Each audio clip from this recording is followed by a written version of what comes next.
begins in healing the inner child who rarely, if ever, got to come out and play.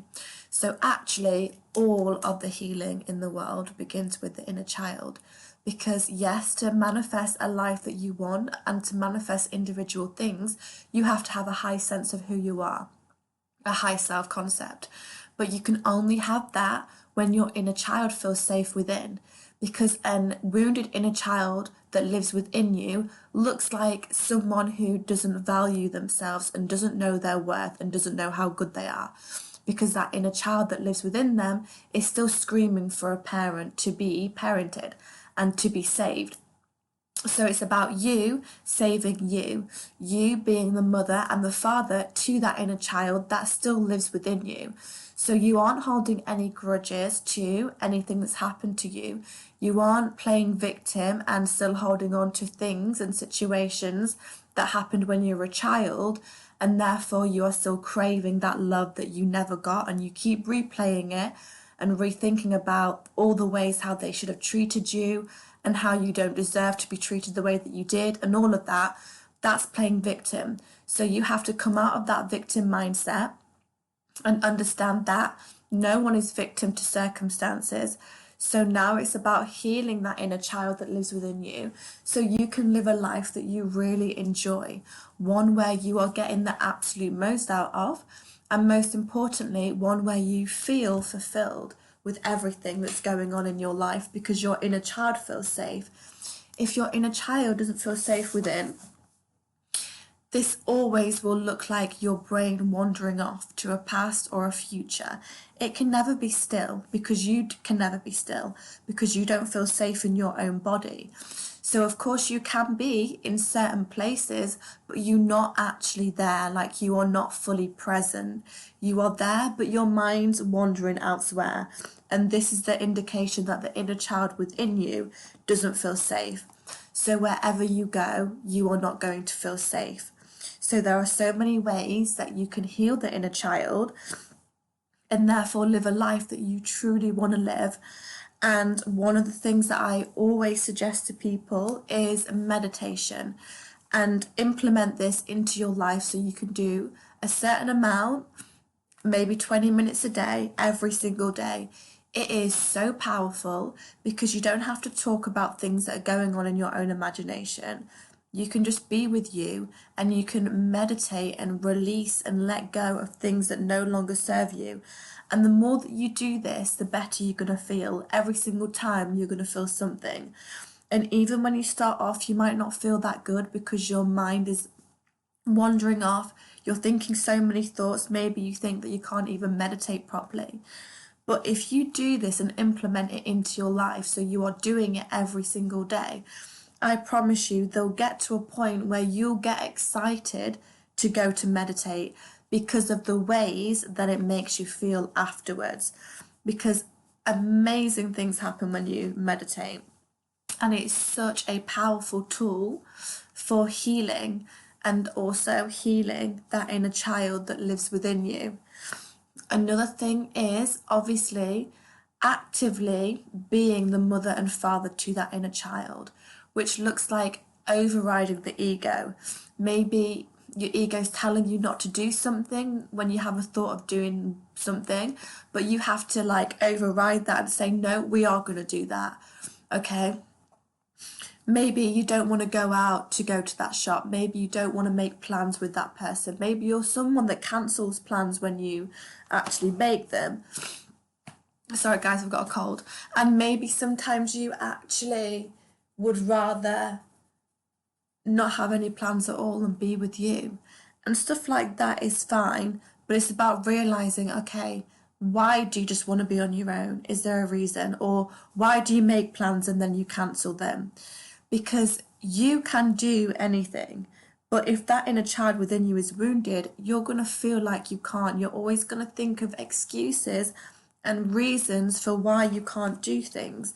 So actively being that mother and father to that inner child looks like doing things that you know are going to be good for you, even if you don't want to in those moments, but you know afterwards you're going to feel accomplished and you're going to feel really proud of yourself.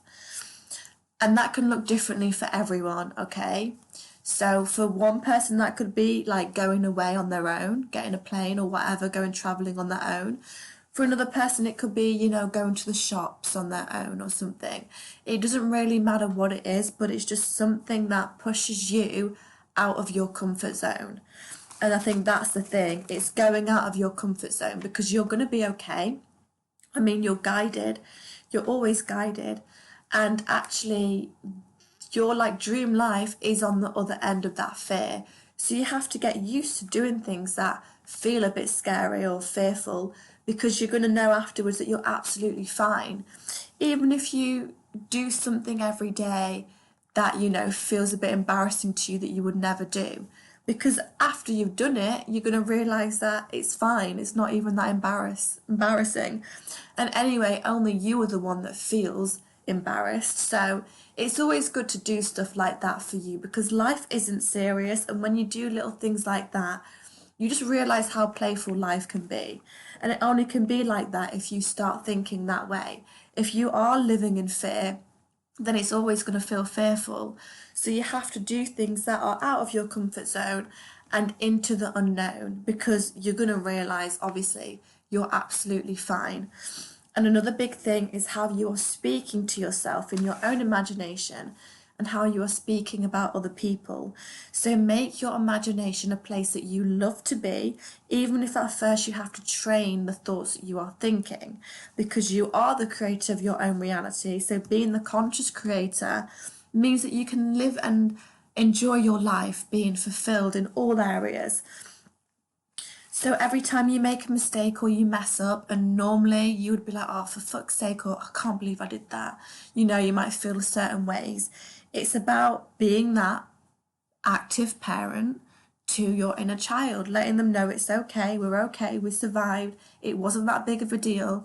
Because you have to train yourself to think like that. Because you don't want to be living in fear. And living in fear could mean like you just drop milk or you drop a pen or whatever, and you're like, oh my gosh, it heightens that inner child within you. It makes you feel some type of way. Well, that's such a stressful way to live, and it's just so unnecessary. So speak to yourself kindly.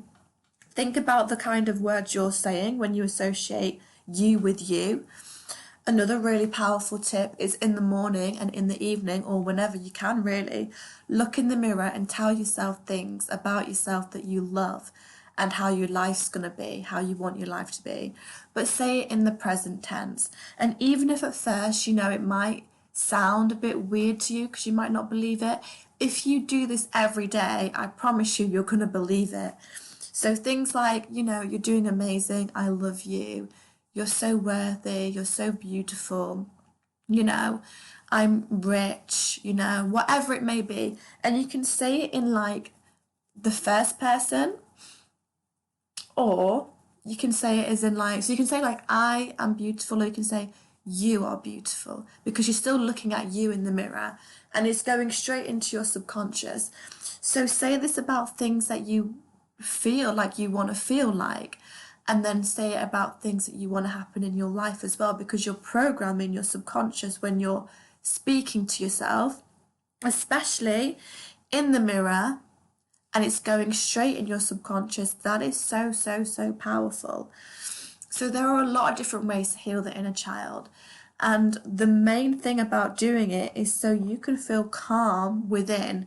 So now you enjoy all of your life because you are in that state of calm. You don't feel stressed or anxious whenever you go anywhere. You're not a victim to circumstances, and you know that. So no one can make you feel any type of way because you realise you are the one that is feeling the ways that you do.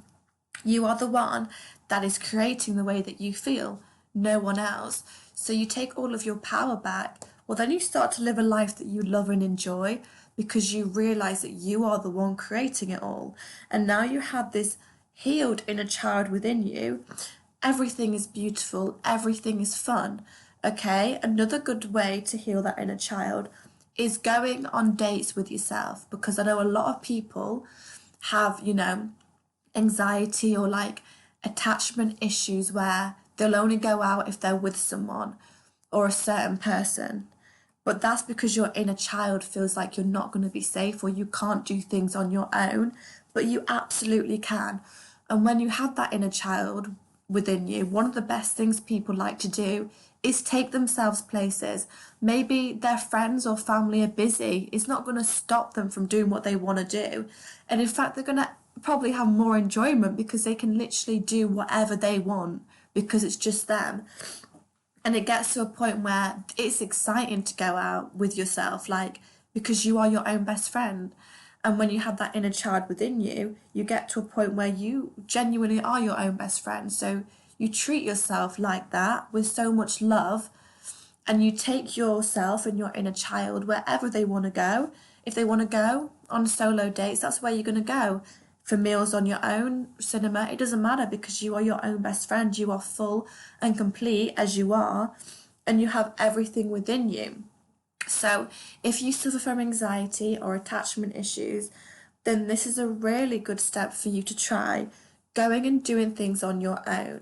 And I'm not saying, go on a meal, have a meal, and then go to the cinema and then go shopping. Like, it doesn't have to be extreme. It can be as small as go to the shops on your own, or, go to the bakery or something. Like, you don't have to go for a full-on sit-down meal if you don't want to do that straight away. But if you do things that are outside of your comfort zone, if you do things on your own, you'll get to a place where that will be so normal for you, and you'll look back and think, oh my gosh, I can't believe there was a time when, like, I couldn't even go on my own to eat a meal, and now I love being on my own and I love going out and doing all this stuff. Like, it's so fun. So it's about being your own best friend, because at the end of the day, you have only got you.